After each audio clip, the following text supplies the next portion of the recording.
this week's video, can you daily drive a Bentley Continental with a 12-cylinder twin-turbo engine?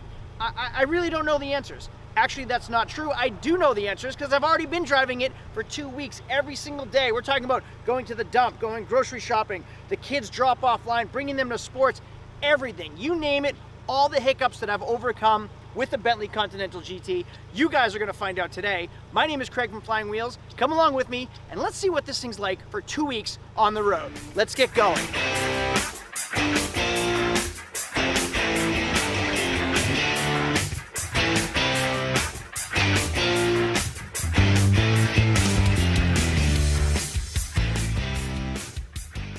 A few months ago, I bought this Bentley Continental GT from a dealer auction in Virginia. It's part of my flipping $400 into a Ferrari series. I've always wanted one, and it's an absolutely beautiful car. It has 550 horsepower, it's all-wheel drive, it seats 4 people, but there's definitely a learning curve to owning a Bentley, and I've made a bunch of mistakes and learned a lot about it.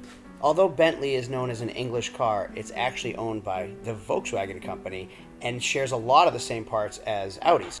The fit and finish to this car is far superior to any car that I've ever owned before, including the solid hardwood interior, the supple leather, the leather liner on the headliner. Everything about this car is made to be the best.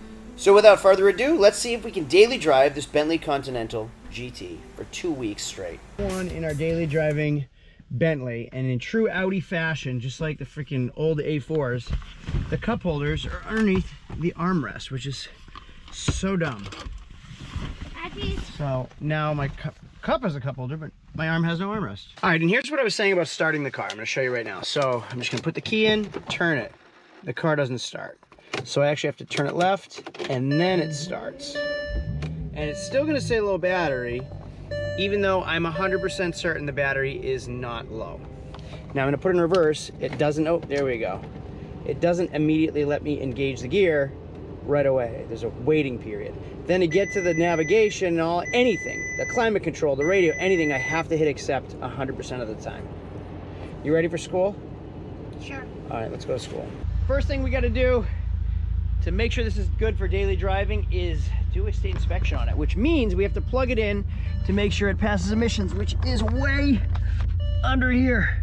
So now that it's plugged in, we can go to my trusty old inspection machine and make sure it passes emissions. Here we go. We put the inspection sticker right in the machine. It prints. Now we can plug our emissions cord because it passed emissions. There were a couple things that we needed to do to get it to pass safety inspections. I had to fix the front suspension, a couple other items, some lights and wipers, etc., stuff like that. Now we have our brand new sticker, and we can put it in the corner of our windshield. And that'll be the first New Hampshire inspection sticker that car has ever seen. That's what shirt I'm wearing today? I like that shirt. If you want a shirt of German, check out the link in the description down below to go to our merch store to buy yourself some Flying Wheels merch with German's mug on it.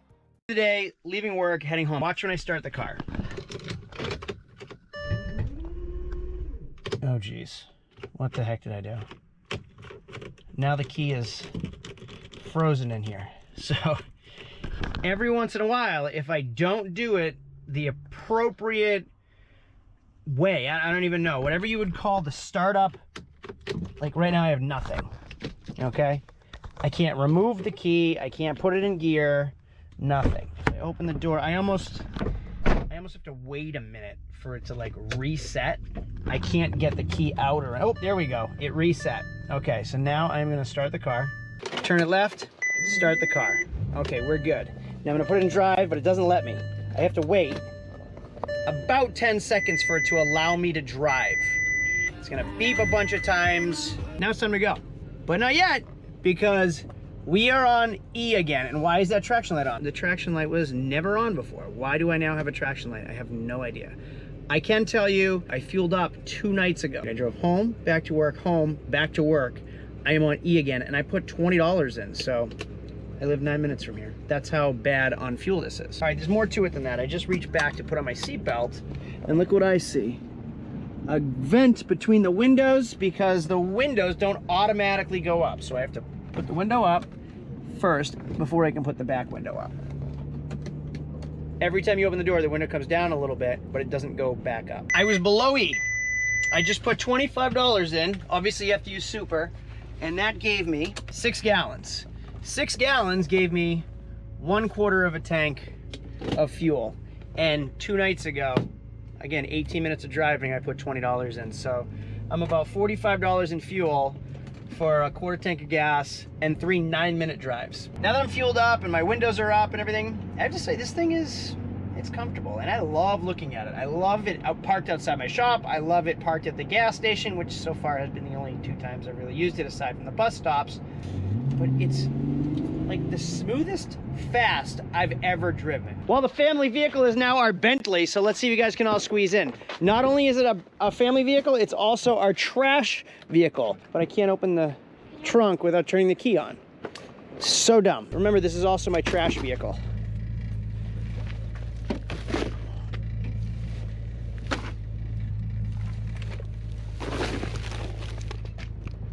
Well, it was 65 degrees 2 days ago. Now it's 20-ish, and we're supposed to get like 8 to 10 inches of snow. You can see the Bentley covered in snow. So far, an absolute score for the Bentley. It cruised right over it. I couldn't find the traction control button to allow the wheels to spin, and it still made it through with no problems. I'm starting to like this car more and more as time goes on. I think it's a car that actually needs to be driven, because letting it sit every time I got in it, something went wrong and I'd have to fix it. Now driving it every day, and now that I get to know the car, like I'm learning all the quirky things about it, it's so much easier to drive. The heated seats are like boiling water underneath me almost instantly, which is great. I love Audi heated seats, Bentley, Volkswagen, whatever. The one thing I do wish I had is a heated steering wheel, because I didn't wear gloves shoveling off the car and my fingers are freezing. Furthermore, this car heats up really quickly. It's 13 degrees out. I've been driving for 2 minutes, plus I let it warm up while I was shoveling it off. So maybe a total of 5 minutes, and I'm up to temperature, and it is toasty in here. So nice when it's 13 degrees out. So like I said, I'm starting to enjoy this Bentley. The more I drive it, the more I like it. Next Melning. This car is obviously not made for the winter, because all it did was get frozen. Literally frozen to the ground, and as soon as I put it in drive, the whole thing cracked. So that is what's stuck in the slush and ice storm that I had a few days ago. And as soon as I pulled away, it ripped everything off the front end of my Bentley. Look at how low it sits when it drops. It literally touches the ground in some spots, which is why that happened. And the pump works. You can see it actually climbing right now. Well, here's a collateral damage to the front end. So we got it broken here, broken here. This grill came out, broken all down here. Like, it literally just shattered in pieces because of the cold weather. So this is what you get in New Hampshire. That's why you buy this stuff down south. The thing that's crazy is these are like hard plastic. They're made out of hard plastic. They're not flexible, like malleable bumpers. So no wonder they all cracked. Well, this is ugly. That's the rear. It's like piecing together a damn puzzle. So we have it mocked up now, so I can at least put some epoxy resin on it, and I don't know what we're gonna do from there. Here is the front bumper after Marglass. So we resined it. We did all the body work. We used a Marglass. You can see the strands in it. So that will keep it from cracking. It has more flex than like a Bondo does. And then I ran out of time, so German's finishing it up for me. This is the backside sanded like it never happened. Look at that. Finished product.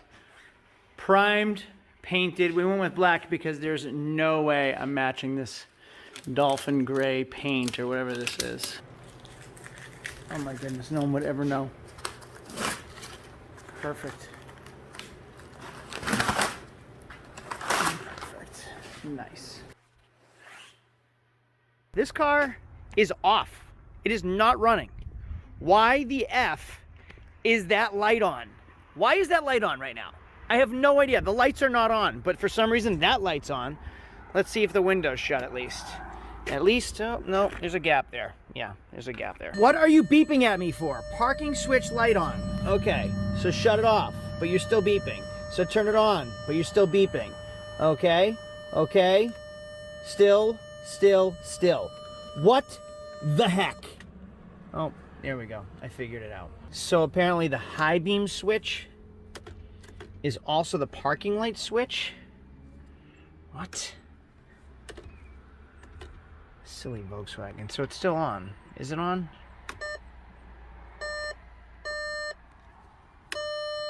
That's a directional. That's a directional. So if we leave the directional on, the parking light stays on. Stupid Volkswagen. We've come into our next problem. The gas door doesn't open when I push the gas door button. I don't know if the car has to be on. Yeah, the car has to be on for this to work. So stupid. As much as I complain about this car, it looks so freaking cool under the lights. I would never in a million years ever do this, but to go with the theme of can you daily drive a Bentley Continental GT, I am putting my dog in the car. Come on, Lola. Come on, let's go for a ride. Come on, good girl. Let's go for a ride. Yeah, you know, you're not allowed in my cars. You know. Get in. Let's go for a ride. Go. Jeez, what am I doing? At least it's leather. Why do you look so awkward? Like you're not supposed to be in my car or something. How the heck does this go down? Does this one have to go down first? What the heck?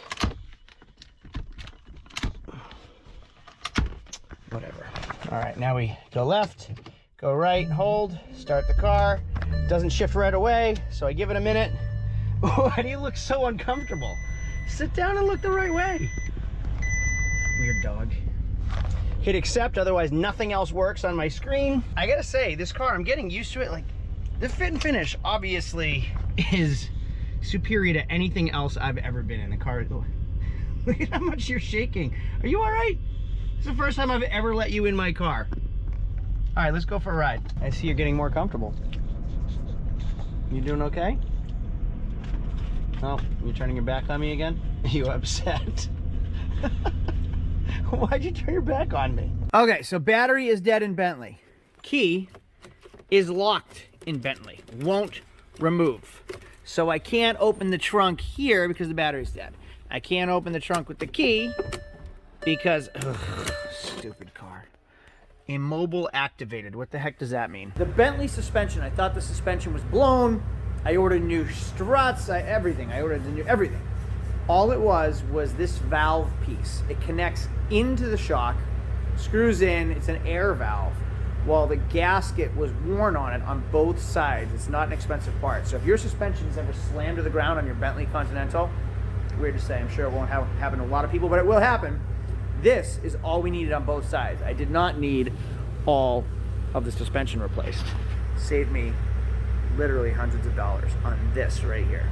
I just want to show you something, perfect example of my Bentley buyers. Yeah, I'm looking at your Bentley for $35,000. Sure, yeah. I'm going to give you an offer I can complete today. Okay. Okay? Mm-hmm. $32,500. Okay. Okay, take it or leave it. Let me know. Yeah, that's fine. I'll do that. If you come today, that works. Yep. Hey, Craig, Sky again. Hey there. Well, I'll be up there. As I said, I can pay cash or I can give you a certified check or whatever. Okay, and what time are you thinking? I don't know. It depends on which way the world pulls and pushes me today. It's probably today, maybe tomorrow, but probably today. He was supposed to be here an hour ago. He's not going to show up. So far, I'm at the gas pump every other day in this car, and thanks to our administration, gas prices are $4.59 a gallon. That is literally the most I have ever paid for gas ever in my entire life. Logan just discovered something pretty neat about this Bentley on the way to the movies. Logan, you want to tell him what it is? Yeah, on the side of the seat, there's a button, and if you press it, it massages you. Massaging seats in a 2005 Bentley. Pretty impressive. First time getting on the highway in this thing, and it is fast. This car is fast. I mean, it gets to the speed limit quicker than any other car I've ever been driving in. Wow, that was fast. Saturday night at the mall, do I dare leave my car in tight parking spaces like that? Not normally would I ever leave a Bentley in a mall parking lot, but if you want to daily drive it, that's what we got to do. We're heading home from the movies. Do you want to tell them what's up? The car's overheating. What the heck is... Picture is fine. It says it's overheating. No, it doesn't. Yeah, it does say overheating.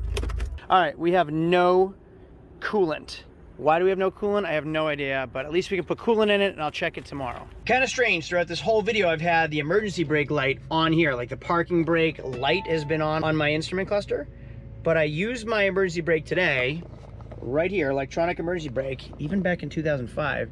It worked perfectly, it held on a hill, and then as soon as I released it, the light went away. So now I just have a tire pressure light and obviously freaking fuel light because I need gas again. $25 a day this thing is costing me in gas, and I'm only putting $25 in, which is actually a mistake because gas prices go up every single day. Let's see what we're at right now. $4.79. It has gone up 20 cents since I put $25 in this yesterday. 4:45 a.m. Why are my dash lights on? Why is that light on? I noticed that last night too. These were on all night. Will it start? Will it start? Wow, it did. So what's slightly frustrating too is I have two cars in my driveway that both have remote starts. I'm going to the gym, it's 4:45 a.m. This car doesn't have remote start, so it is freaking cold out when I could have started two other vehicles from my bed when I woke up. Out of the gym, and I do love looking at this car, especially when it's jacked up at its highest level. So I enjoy looking at this car. It doesn't look like a 2005. Let's see if the dash lights are still on. Yes, they are. I don't think it's an error. I think there's just a lot to know about this car. Like, for example, the emergency brake light that was on, or the locks. There's so many things to know specifically about this car that you won't know unless you're driving it. Well, today is grocery shopping day, and I'm gonna show you something. I fit all of my groceries in the trunk with room to spare, nothing inside the car. So $300 worth of stuff in the trunk of a Bentley, no problem. Now, I may have complained about this earlier, but I'm gonna show you one thing that I actually do like about this Bentley. Now, I think I originally complained about how the cup holder is under the armrest, so the armrest has to be up for me to use the cup holder. But you'll see, this is a giant, giant cup, which I use every single day. And this Audi is usually my daily driver, but watch this. It doesn't fit. So when I'm driving, I kind of just have to let it balance right here so it doesn't spill over because of those silly little cup holders. My Bentley has better cup holders. And speaking of the Bentley versus Audi, check this out. My Audi has keyless entry, meaning if I get within distance of the door handle and push right here, it unlocks automatically. Craig, come on, it's a 2015 Audi. It should do that. Yes. But this car is from 2005, and when I lock it and I get near it with the key fob, the transponder unlocks the door for me. Is that a big deal in today's world? No, you should expect that in most cars, but in 2005, that wasn't a thing. Hey, 2 hours ago there was no snow, now we're covered in snow, and I get to take that thing out for a blast on the snowy roads. It's pretty thick, heavy snow, because spring is coming. So this car is a snow car. I mean, I am just plowing through snow with no issues. So I am loving it as a winter car, which is the reason why I bought it. The roads are treacherous. Cars off the road everywhere. Where though? Not Bentleys. I think it went into the woods over there. Not the Bentley though. Can you put this on? We are cruising right through the snow. We just can't stop if we need to stop. All right, next morning again, 5 a.m. Come on, car. What the heck? Freaking frozen door. Jeez, on crow. I really dislike winter, but I just wanted to share this with you.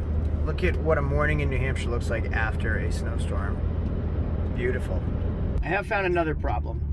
So I own a bunch of rental properties, commercial rental properties, and I can't go collect rent checks in a Bentley. It's just not appropriate. Showing up in a Bentley, even if it's the same price as a Camry, to collect rental checks makes you, it just gives you an image you don't want. If I showed up in a Camry to pick up rental checks, there's compassion, there's empathy on both sides. If I show up in a Bentley to collect rent checks, I just kind of look like a jerk. They care less. Rents can tend to be late because it looks like I have more money than I may actually have. Well, it's date night. My wife and I are going out for dinner and comedian yada yada. Look at the I'm almost embarrassed to say what problem I have. Which car do I take out to dinner? The Aston Martin or the Bentley? I shouldn't even say that out loud. That's insane. If I ever told my younger self that, I wouldn't believe me telling myself that right now. But to go with the daily driven Bentley theme, we're gonna take the Bentley out to dinner. All right, date night begins in the daily driven Bentley right after we drop off this kid at his play date slash baseball practice. Now, we couldn't do this in the Aston Martin. There's no way you would fit in that back seat. Although we are gonna try when we daily drive our Aston Martin. This is kind of neat. Watch this clock when I change this time. So I'm gonna change the time zones. I'm gonna change the time. And we're just gonna go time zone. I'm gonna change it to Atlantic time zone and watch the clock. Next day. So there is something that's kind of annoying about this car is every time I turn it on, the fan automatically goes to high. So I have to hit AC and turn the fan down because it is on max fan every single time the car turns on, which is kind of annoying. The beeping is also annoying. So today's my final day of my 2 weeks of can you daily drive a Bentley Continental GT.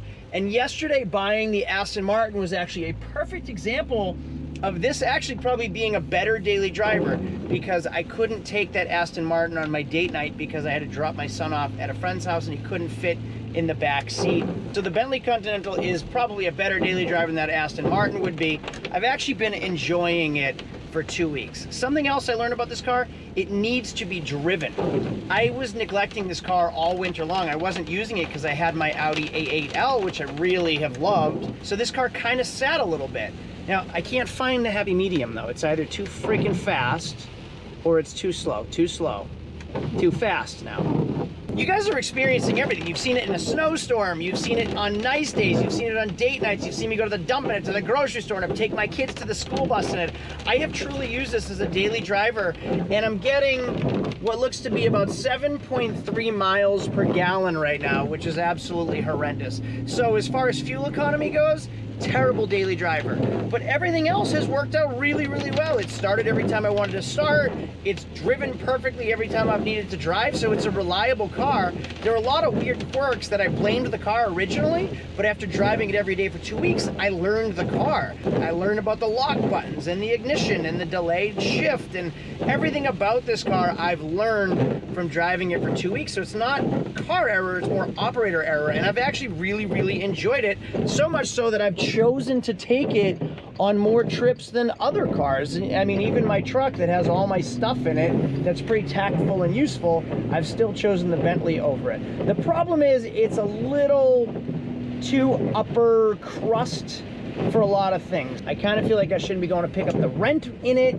I also feel like when I pull up to my shop in the morning in a Bentley, I feel slightly pompous. Or if like customers are on the parking lot when I pull in a Bentley, they're probably thinking like, how much money is this guy actually overcharging us for this car? So there are a lot of drawbacks to owning a car like this. Even though it's the same price as the Camry, it kind of gives you that look and feel, which is what we're going for, obviously, of like, how much money does this guy have? How much money does this guy need? Is this guy taking advantage of us? Oh, look at this. I don't like saying the word D. So like, you know, like look at this guy in his Bentley. You definitely get that feel. You definitely get that look. But I've enjoyed looking at this car every time I park. Oh, the other drawback is like, do I park in a parking lot here? No, it's raining and I'm gonna have to kind of park it far away because I don't want somebody dinging it. So good examples. You guys really got to experience this car for 2 weeks and I've been enjoying it. Now, who on earth leaves parking lots literally in the center of a parking lot? I'm gonna have to put those away because I know for sure those things are gonna slam into my car while I'm grocery shopping again. I've loved this car. I didn't want to like this car. I didn't like it at the beginning.